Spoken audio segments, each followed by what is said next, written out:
La gran mayoría de los cristianos que se arrodillan cada domingo están cometiendo un error fatal contra su propia alma. Creen que perdonar es una obligación penosa, un acto de debilidad disfrazado de virtud que solo beneficia al agresor, mientras ellos, los supuestos justos, deben cargar con el peso muerto de la ofensa en silencio, esperando una recompensa divina que cure la herida que sigue supurando dentro de su propio pecho. Si tú eres uno de ellos, si perdonas de labios para afuera, pero por dentro, el fuego del resentimiento sigue consumiendo tus vísceras cada vez que recuerdas la traición, la mentira o la injusticia, tengo una verdad brutal que decirte. Tú no has perdonado a nadie. Solo has construido una jaula de oro alrededor de tu propio sufrimiento, decorándola con palabras piadosas para no admitir que sigues siendo un esclavo de las acciones de otra persona. Este autoengaño piadoso es el que te mantiene despierto en la noche. Es el veneno que contamina tus oraciones y amarga tus relaciones actuales. La propia Escritura te advierte en Hebreos capítulo 12, versículo 15. Mirad bien, no sea que alguno deje de alcanzar la gracia de Dios, que brotando alguna raíz de amargura os estorbe, y por ella muchos sean contaminados. Esa raíz de amargura no es una metáfora decorativa. Es exactamente lo que crece dentro de ti cada noche que te acuestas rumiando la ofensa. Y esa raíz no solo te destruye a ti, contamina a todos los que te rodean, tu familia, tus amigos, tu comunidad entera. La raíz de este problema es un error fundamental de cálculo, una falta de entendimiento total sobre la arquitectura de la mente humana, algo que el gran filósofo estoico Séneca advirtió con precisión quirúrgica hace siglos. Que la ira no es un castigo para quien la recibe, sino para quien la padece, porque nos consume antes de tocar al otro. Cuando decides perdonar bajo la falsa premisa de que estás haciendo un favor al otro mientras tú sufres, estás entregando voluntariamente el control de tu paz interior al mismo individuo que te la robó en primer lugar. Esto es una locura racional disfrazada de piedad.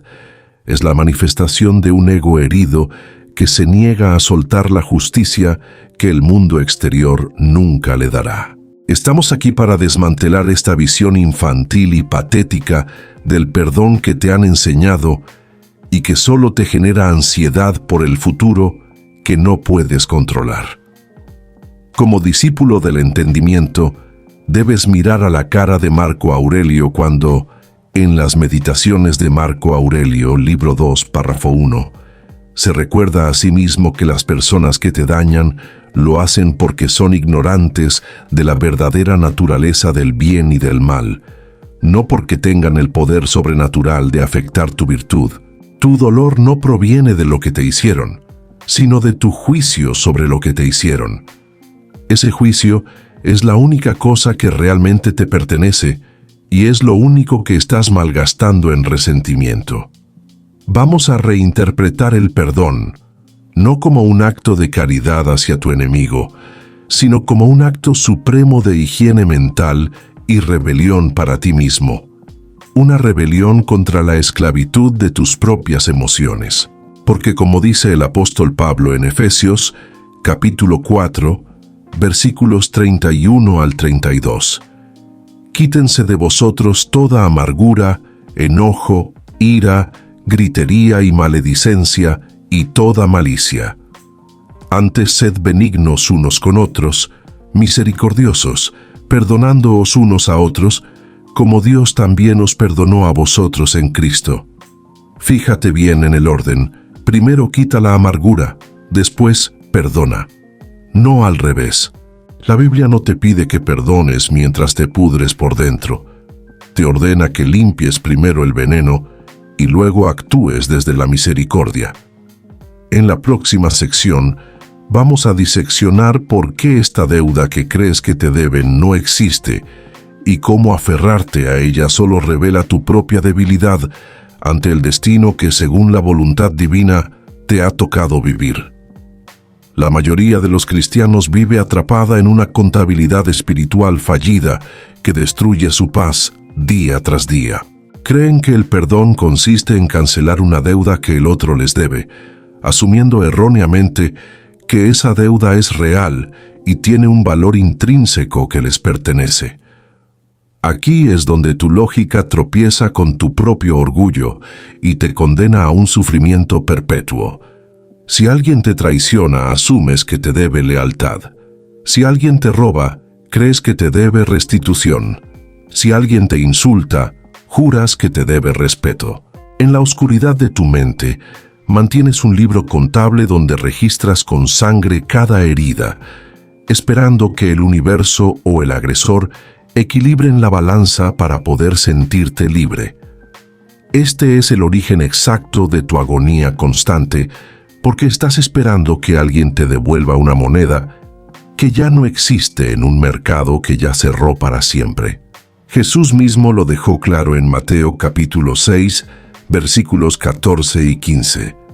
Porque si perdonáis a los hombres sus ofensas, os perdonará también a vosotros vuestro Padre Celestial.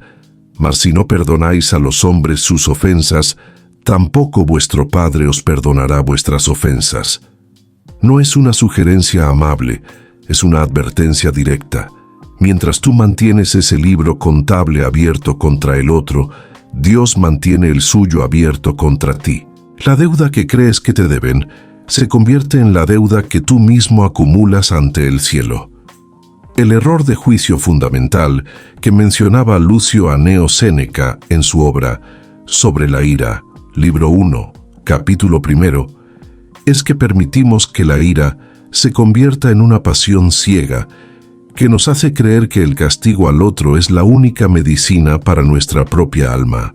Pero la medicina no está en el otro ni en su arrepentimiento, sino en entender que lo que perdiste, sea tu reputación, tu dinero o incluso una relación de años, eran simplemente cosas externas que nunca estuvieron bajo tu control absoluto.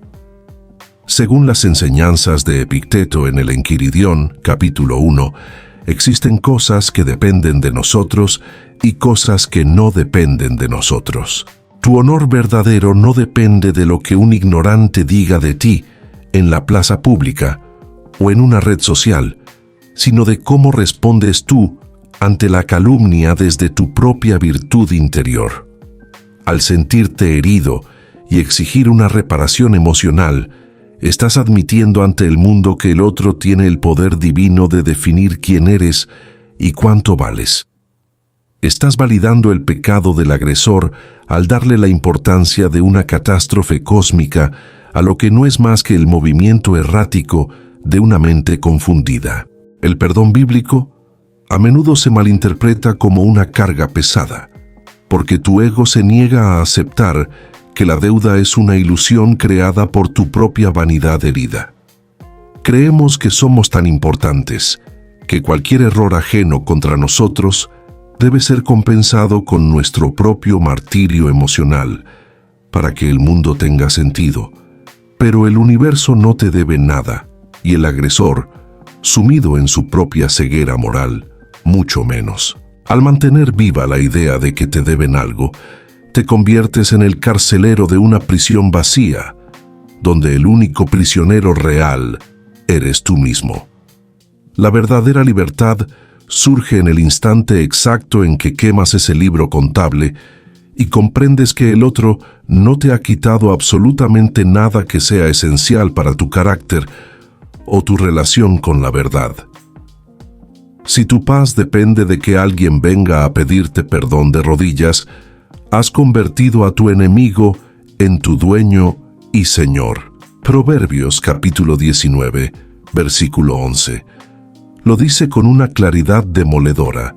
La discreción del hombre le hace lento para la ira, y su gloria es pasar por alto una ofensa.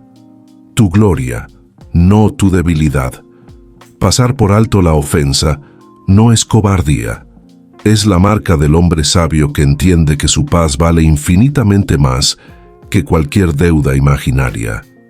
Es el momento de dejar de ser un mendigo de disculpas ajenas y empezar a actuar como un soberano de tu propio juicio racional. El dolor punzante que sientes ahora mismo no es por la herida original, sino por el apego feroz a una justicia humana que tu imaginación demanda con arrogancia.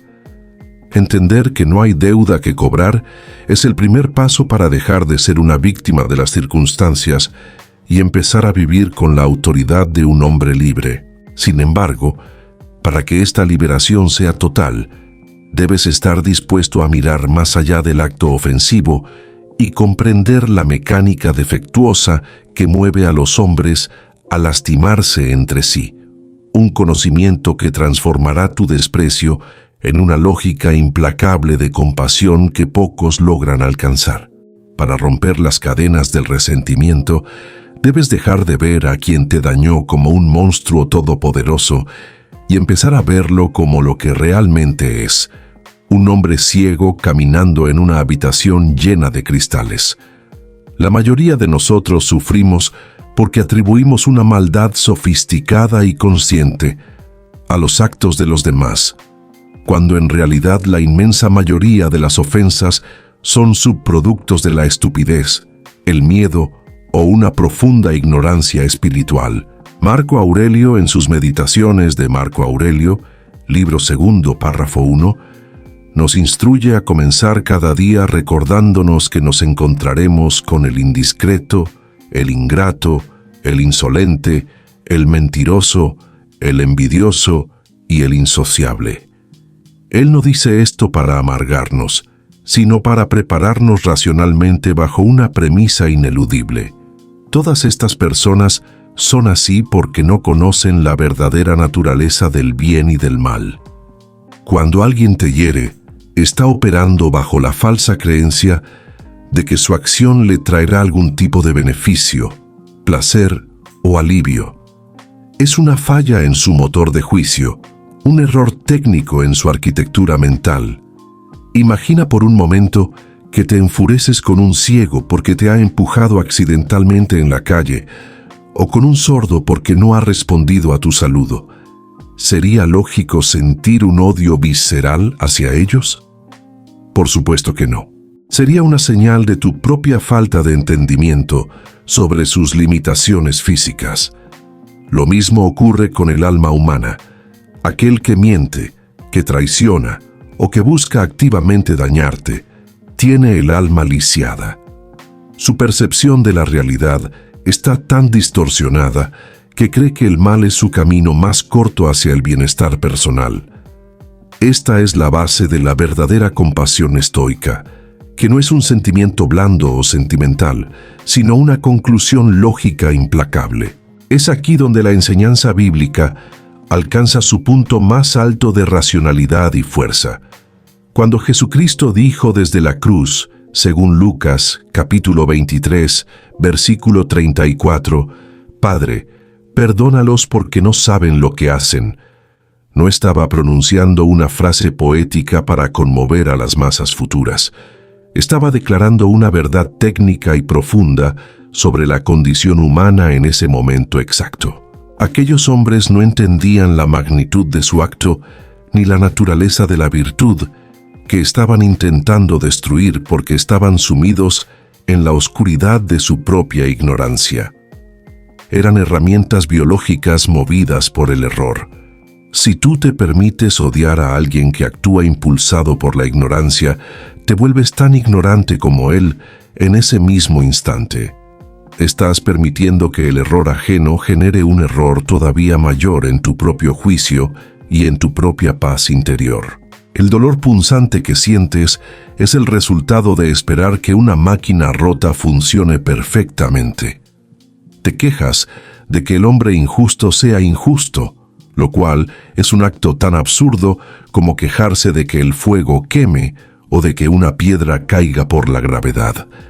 El hecho de que el otro sea un esclavo de sus impulsos más bajos no debería obligarte a ti a ser un esclavo de tu propia ira.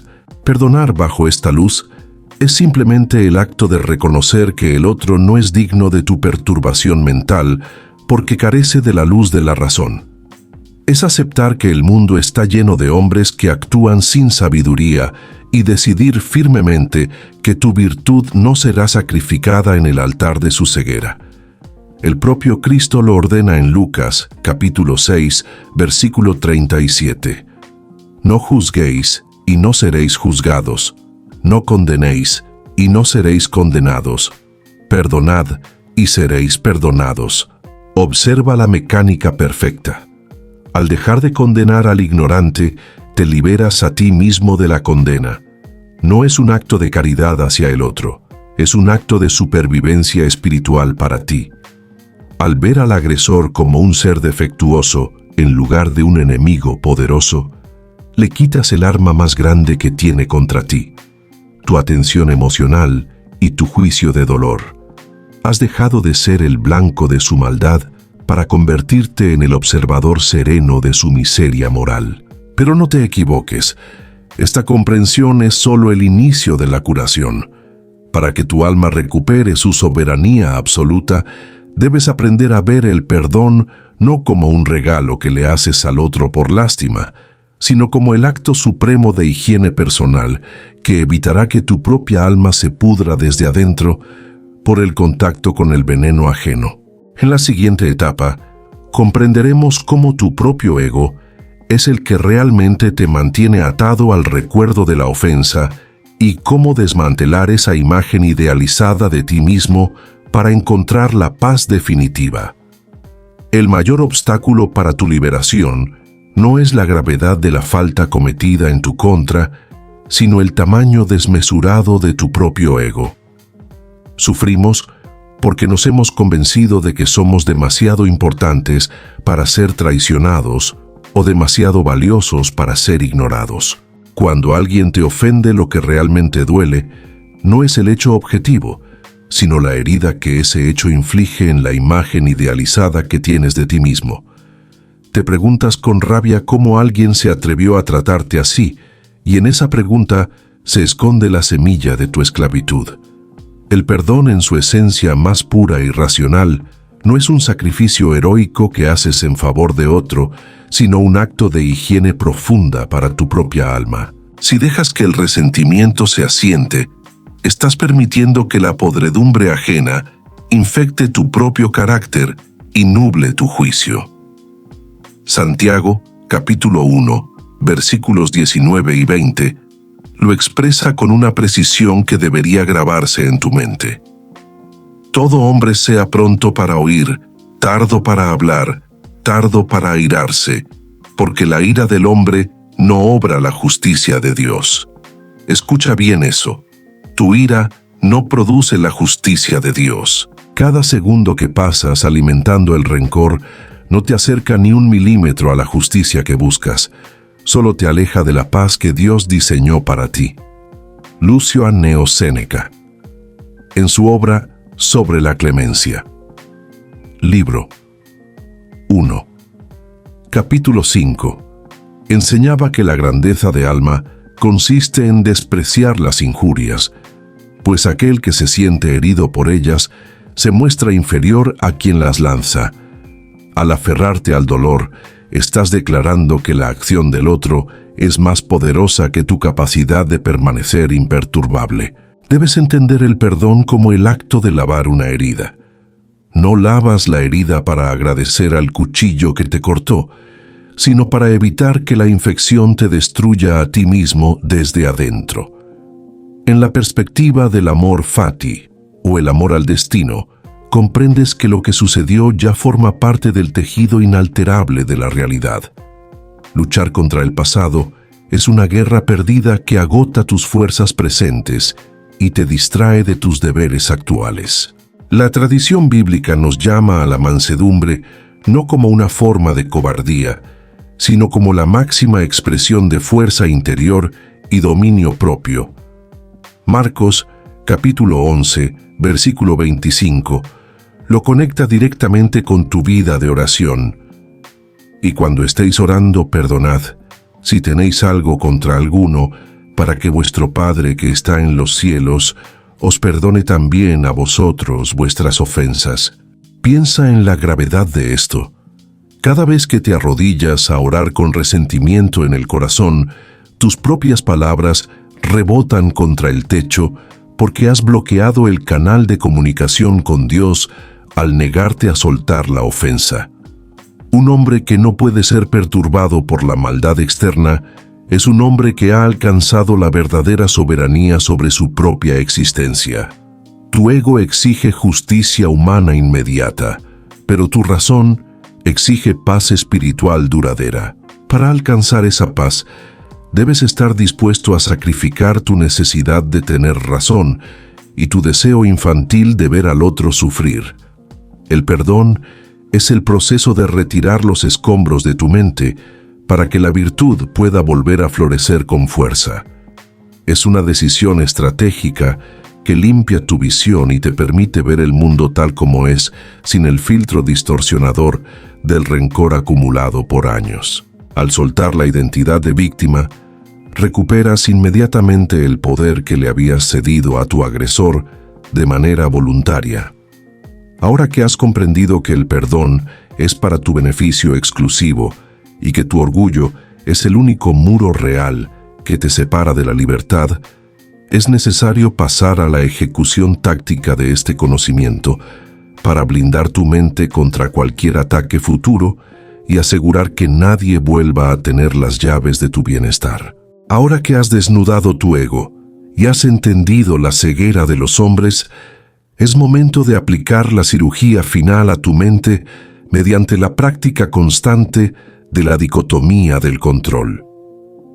Epicteto, en su Manual de Epicteto, capítulo 1, nos entrega la herramienta definitiva para no volver a ser esclavos jamás.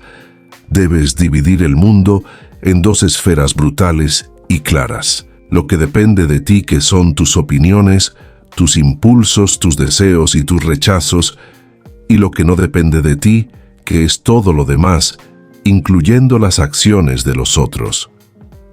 Cuando alguien te daña, está operando en la esfera de lo externo, de lo que no te pertenece por derecho propio. Si te quitan el dinero o te arruinan la reputación, solo han tomado cosas que la fortuna te había prestado temporalmente.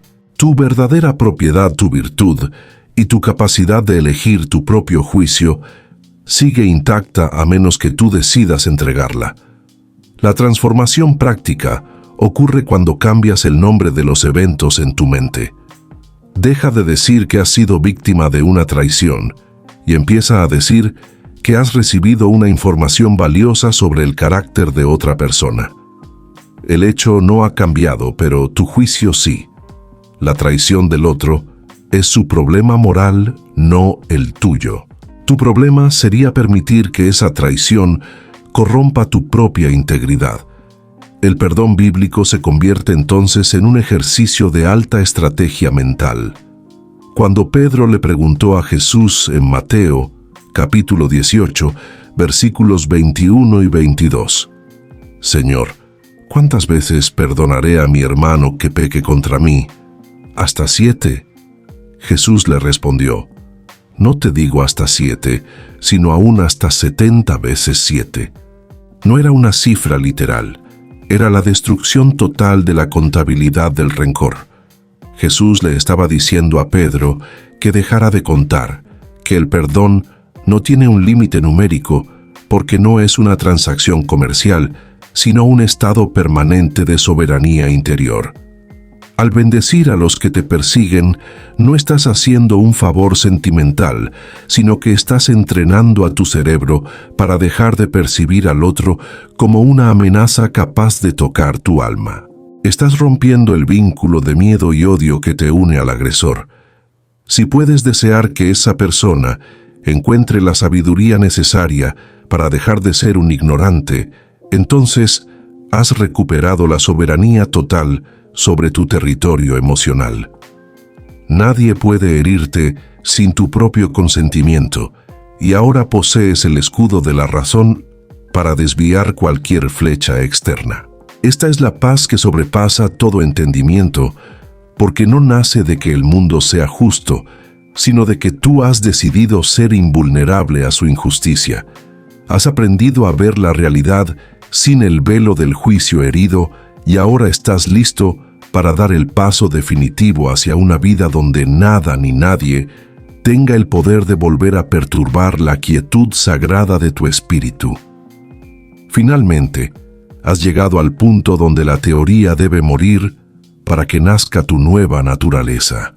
Todo el dolor que has arrastrado hasta este segundo no era un castigo divino ni una injusticia del destino, sino el resultado de tu propia fricción interna contra la realidad de los hechos. Has vivido como un esclavo porque has permitido que el pasado dicte tu presente y que los ignorantes gobiernen tu paz. Pero hoy ese ciclo se rompe definitivamente.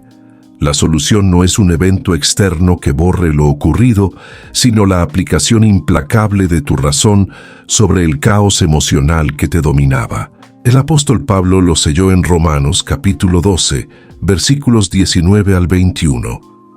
No os venguéis vosotros mismos, amados míos, sino dejad lugar a la ira de Dios, porque escrito está: mía es la venganza, yo pagaré, dice el Señor. La venganza no es tu trabajo, nunca lo fue. Al intentar cobrar justicia por tu propia mano emocional, estás usurpando un rol que no te corresponde y destruyendo tu propia paz en el proceso. Marco Aurelio, en sus Meditaciones de Marco Aurelio, libro 12, párrafo 26, nos recuerda que cada uno vive solo el momento presente y que es solo eso lo que puede perder. Al aferrarte al rencor, estás perdiendo tu único bien real, que es tu tiempo, y tu serenidad actual a cambio de una sombra que ya no existe. El perdón que ahora posees es el perdón de los fuertes y de los sabios, porque no depende del arrepentimiento de nadie ni de la justicia de este mundo. Es el acto soberano de quien comprende que su alma es un santuario donde solo entra lo que él permite. Al aceptar tu destino y aplicar la dicotomía del control, has dejado de ser una víctima para convertirte en un discípulo de la verdad. Has comprendido que la verdadera transformación sucede cuando dejas de luchar contra lo que ya fue y empiezas a actuar con virtud en lo que es. Esta es la libertad que Cristo prometió y que los estoicos practicaron con una disciplina de acero. Como Pablo escribió a los Colosenses, capítulo 3, versículo 13, soportándoos unos a otros y perdonándoos unos a otros si alguno tuviere queja contra otro. De la manera que Cristo os perdonó, así también hacedlo vosotros. El modelo no es tu propia capacidad limitada de clemencia. El modelo es Cristo mismo, que perdonó desde la cruz a quienes lo estaban matando. Si Él pudo perdonar en el momento de máximo dolor, tú no tienes excusa para aferrarte a una ofensa que ya pasó. No vuelvas a entregar las llaves de tu reino interior a manos extrañas. Camina con la frente en alto, sabiendo que ninguna ofensa externa tiene el poder de manchar la pureza de tu carácter, a menos que tú mismo decidas corromperte con el odio. La paz no es la ausencia de conflictos, sino el dominio absoluto de tu juicio sobre ellos. Ahora ve y vive como un hombre que finalmente ha despertado de la pesadilla del resentimiento para tomar posesión de su propia vida.